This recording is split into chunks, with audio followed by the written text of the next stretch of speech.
Hello hi, ഞാൻ നിങ്ങളുടെ name സാറാണ്. വളരെ ഇമ്പോർട്ടൻ്റ് ആയ ഒരു കാര്യം പറഞ്ഞു പോകാനാണ് ഞാൻ വന്നിരിക്കുന്നത്. 1,24,135 എന്നുള്ള നമ്പർ നിങ്ങൾക്ക് കാണാൻ വേണ്ടി പറ്റുന്നില്ലേ? ഇത് എവിടുത്തെ ലാൻഡ് ലൈൻ നമ്പർ ഒന്നുമില്ല. ഇത് കഴിഞ്ഞ വർഷമല്ലേ കൊമേഴ്സിലും ഹ്യൂമാനിറ്റീസിലും സയൻസിലും ഒക്കെ ആയിട്ട് നിങ്ങളുടെ സീനിയേഴ്സിൽ തോറ്റുപോയവരുടെ നമ്പറാണ്, ഫെയിലായി പോയ കുട്ടികളുടെ നമ്പറാണ്. എത്ര വലിയൊരു നമ്പറാണെന്ന് നിങ്ങളൊന്ന് ആലോചിച്ച് നോക്കിയേ. ഇത് ഞാനിവിടെ പറയാനുണ്ടായ കാരണം എന്താണെന്നറിയോ? ഇത് ഏറ്റവും കൂടുതൽ കുട്ടികൾ തോറ്റുപോയ സബ്ജക്റ്റാണ് നമ്മളിവിടെ സംസാരിക്കാൻ ഉദ്ദേശിക്കുന്നത്, ഇംഗ്ലീഷ്. ഏറ്റവും കൂടുതൽ കുട്ടികൾ തോറ്റുപോയ സബ്ജക്റ്റ് അത് ഇംഗ്ലീഷാണ്. എന്തുകൊണ്ടാണ് ഇംഗ്ലീഷ് ഇത്ര വില്ലനായിട്ട് മാറുന്നത്? അല്ലെങ്കിൽ മെജോറിറ്റി കുട്ടികൾക്ക് ഇംഗ്ലീഷ് എന്തുകൊണ്ടാണ് ഇത്ര ബുദ്ധിമുട്ടാവുന്നത്? വേറൊരു കാര്യം കേൾക്കണം നിങ്ങൾക്ക്. നിങ്ങൾ കഴിഞ്ഞ പ്രാവശ്യമല്ലേ കുറേ കുട്ടികൾക്ക് ഫുൾ A+ കിട്ടിയ ഫ്ലെക്സുകളൊക്കെ നിങ്ങൾ കണ്ടിട്ടുണ്ടാവില്ലേ?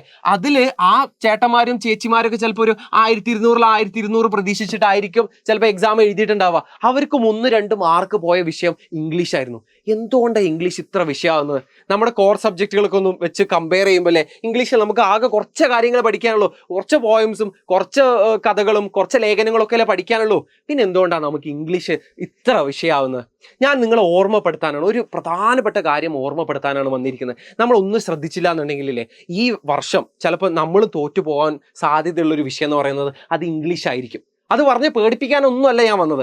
ഞാൻ ആ വിഷയം എങ്ങനെ നമുക്ക് പ്രായോഗികമായിട്ട് പ്രാക്ടിക്കലായിട്ട് ഇതിനെങ്ങനെ സോൾവ് ചെയ്യാന്നുള്ളതാണ് ഞാൻ പറയാൻ ഉദ്ദേശിക്കുന്നത്. അതായത് നമ്മൾ ഈ 2025 വെള്ളിയാഴ്ച, അതായത് ജൂലൈ 25-ന് നമ്മളൊരു വെബിനാർ പ്ലാൻ ചെയ്തിട്ടുണ്ട്. ഈ വെബിനാറിൽ നമ്മൾ ആകെ പറയാൻ ഉദ്ദേശിക്കുന്ന കാര്യത ഈ ബോർഡിൽ കാണുന്നത് ഇത്രയേ ഉള്ളൂ: ഇംഗ്ലീഷിൽ എന്തുകൊണ്ട് നമുക്ക് മാർക്ക് കുറയുന്നു, അതിനെങ്ങനെ നമുക്ക് പ്രായോഗികമായിട്ട് പ്രാക്ടിക്കലായിട്ട് നമുക്ക് ഇതിനെങ്ങനെ സോൾവ് ചെയ്തെടുക്കാം എന്നുള്ളത് മാത്രമേ ഞാൻ പറഞ്ഞു തരുന്നുള്ളൂ. ഒരു 7:30 മണിയാവുമ്പോൾ, 7 മണിയാവുമ്പോൾ നിങ്ങൾ ഇങ്ങോട്ട് പോകുന്നുള്ളൂ. ഈ ഒരു പ്രശ്നം നമുക്ക് സോൾവ് ചെയ്തെടുക്കാം. അതായത് ഒരു 20-25 മിനിറ്റേ നമ്മൾ ഇതിനെ എടുക്കുകയുള്ളൂ. അതിൽ കൂടുതലൊന്നുമില്ല, വേറെ വർത്താനോ വേറെ മാഞ്ഞാളൊന്നുമില്ല. ഈ ഒരു ടോപ്പിക്ക് മാത്രമേ നമ്മൾ സംസാരിക്കുന്നുള്ളൂ. അപ്പോൾ നിങ്ങൾ എന്നോട് ചോദിക്കും, ഇത് വേറെ ഏതെങ്കിലും കോഴ്സിലേക്കുള്ള വല്ല പ്രൊമോഷൻ ആണോ എന്നുള്ളത്? ഒരു പ്രൊമോഷനും അല്ല. നമ്മളിതാ ഫ്രീ ആയിട്ട് 1 രൂപ ചെലവില്ലാതെയാണ് നിങ്ങൾക്ക് ഈ വെബിനാറിൽ പങ്കെടുക്കാൻ പറ്റുന്നത്. നമ്മൾ എന്തൊക്കെയാണ് ഡിസ്കസ് ചെയ്യുന്നത്? നമ്മൾ ഈ ലാസ്റ്റ് മിനിറ്റ് പഠിക്കുമ്പോൾ, ഇംഗ്ലീഷ് പഠിക്കുമ്പോൾ ശ്രദ്ധിക്കേണ്ട കുറച്ച് കാര്യങ്ങൾ. നമ്മൾ എങ്ങനെയാണ് ഒരു ചാപ്റ്ററിൽ നിന്നുള്ള എക്സാം പോയിന്റുകൾ കണ്ടെത്തിയെടുക്കുന്നത്, അല്ലെങ്കിൽ റൈറ്റിംഗ് പ്രാക്ടീസ് ഉണ്ടാക്കി, അല്ലെങ്കിൽ ഇംഗ്ലീഷ് എഴുതി ശീലം വരേണ്ട, അല്ലെങ്കിൽ എഴുതി മാത്രം നമുക്ക് സ്കോർ ചെയ്യാൻ പറ്റുന്ന, അത്യാവശ്യം നിങ്ങൾക്ക് അറിയാലോ ടീച്ചേഴ്സൊക്കെ നിങ്ങൾ തൂക്കി നോക്കിയായിരിക്കും ചിലപ്പോൾ മാർക്കൊക്കെ തരുന്നത്. അപ്പോൾ റൈറ്റിംഗ് പ്രാക്ടീസ് എങ്ങനെ ഉണ്ടാക്കിയെടുക്കാം, വളരെ കുറഞ്ഞ സമയം കൊണ്ട് കൂടുതൽ കാര്യങ്ങൾ എങ്ങനെ എഴുതിയെടുക്കുക എന്നുള്ളത് ഞാൻ പറഞ്ഞുതരാം. അതുപോലെ തന്നെ നമ്മൾ ചിലപ്പോൾ റൈറ്റിംഗ് ഇപ്പോൾ ഡിസ്ക്രിപ്റ്റീവ് ക്വസ്റ്റ്യൻസ് ഒക്കെ അറ്റംപ്റ്റ് ചെയ്യുന്ന സമയത്ത് കുറേ ഗ്രാമർ മിസ്റ്റേക്സ് വരുത്തും. അതൊക്കെ എങ്ങനെ നമുക്ക് കുറച്ചെടുക്കാം. പിന്നെ നമുക്ക് ഈ വർഷം പുതിയതായിട്ട് പഠിക്കുന്ന കുറച്ച് ഡിസ്കോഴ്സുകളുണ്ട്, അതൊക്കെ നമുക്ക് എങ്ങനെ ഒന്ന് നോക്കി പോകാം, ഒന്ന് ശ്രദ്ധിച്ച് പോകാം എന്നുള്ളത് ഞാൻ പറഞ്ഞുതരാം. അതുപോലെ ഈ വർഷം നമ്മൾ ശ്രദ്ധിക്കേണ്ട കുറച്ച് ഗ്രാമർ ടോപ്പിക്സുകൾ ഞാൻ പറഞ്ഞുതരാം.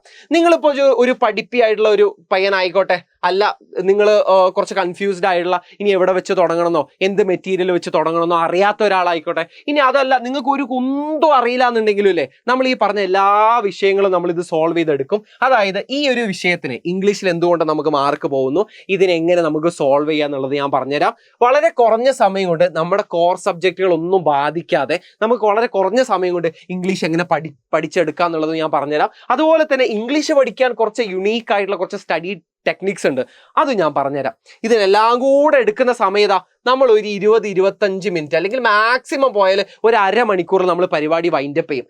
ഫ്രീ ഓഫ് കോസ്റ്റ് ആണ്, 1 രൂപ ചെലവില്ലാതെ നിങ്ങൾക്ക് ഈ വെബിനാറിൽ പങ്കെടുക്കാം. ഇനി നിങ്ങൾക്ക് നിങ്ങളുടേതായ കുറച്ച് ഡൗട്ടുകൾ ഉണ്ടാവും, എന്തുകൊണ്ടാണ് എനിക്ക് മാർക്ക് കുറഞ്ഞത് എന്നുള്ളത്. നിങ്ങൾക്ക് നിങ്ങളുടേതായ സംശയങ്ങൾ ഉണ്ടാവും. ഈ ഡൗട്ടുകൾ തീർക്കാനുള്ളതും ഞാൻ നേരത്തെ പറഞ്ഞല്ലോ, നമ്മുടെ ഈ ഒരു വെള്ളിയാഴ്ച 25-ാം തീയതി നടത്താൻ പ്ലാൻ ചെയ്തിരിക്കുന്ന ഈ ഒരു വെബിനാറിലാണ് നിങ്ങൾക്ക് അത് ചോദിക്കാനുള്ള അവസരം. അതുപോലെ തന്നെ നമ്മൾ 7 മണിക്ക് നിങ്ങളിത് പരമാവധി പേരിലേക്ക് ഒന്ന് ഷെയർ ചെയ്ത് കൊടുക്കുക. നിങ്ങൾക്ക് അറിയാം ഇത് ആർക്കായിരിക്കും യൂസ്ഫുൾ ആവുന്നുള്ളത്. അപ്പോൾ പരമാവധി പേരിലേക്ക് ഇതൊന്ന് ഷെയർ ചെയ്ത് കൊടുക്കുക. നിങ്ങൾ ആകെ ചെയ്യേണ്ട കാര്യം എന്താണെന്നറിയോ? ഞാൻ താഴെ ഒരു ലിങ്ക് കൊടുത്തിട്ടുണ്ട്, ഈ ഒരു വെബിനാറിലേക്ക് ജോയിൻ ചെയ്യാനുള്ള ഒരു ലിങ്ക് കൊടുത്തിട്ടുണ്ട്. ആ ലിങ്കിൽ ഒന്ന് കയറി നിങ്ങൾക്ക് ആകെ ഇതിലേക്കൊന്ന് രജിസ്റ്റർ ചെയ്യാൻ മാത്രമേ ഉള്ളൂ. നിങ്ങൾ ഈ ഒരു 20-25 മിനിറ്റ് സ്പെൻഡ് ചെയ്യാൻ റെഡി ആണെന്നുണ്ടെങ്കിലല്ലേ നമുക്ക് ഈ ഇംഗ്ലീഷിൻ്റെ വലിയൊരു പ്രശ്നം നമുക്ക് തലേന്ന് എടുത്ത് ഒഴിവാക്കാം. അല്ലെങ്കിൽ നിങ്ങൾക്ക് 1 കൊല്ലം സേവ് ചെയ്യാം. ഇംഗ്ലീഷ് ഫെയിൽ ആവുന്നതോ ഇംഗ്ലീഷ് മാർക്ക് പോകുന്നതോ ആയിട്ടുള്ള എല്ലാ ടെൻഷനും നിങ്ങൾക്ക് ഒഴിവാക്കാം. 20-25 മിനിറ്റ് കൊണ്ടല്ലേ പ്രാക്ടിക്കലി നമ്മൾ ആ പ്രശ്നത്തിനെ സോൾവ് ചെയ്യാൻ വേണ്ടി പോകണം. I will see you there. By.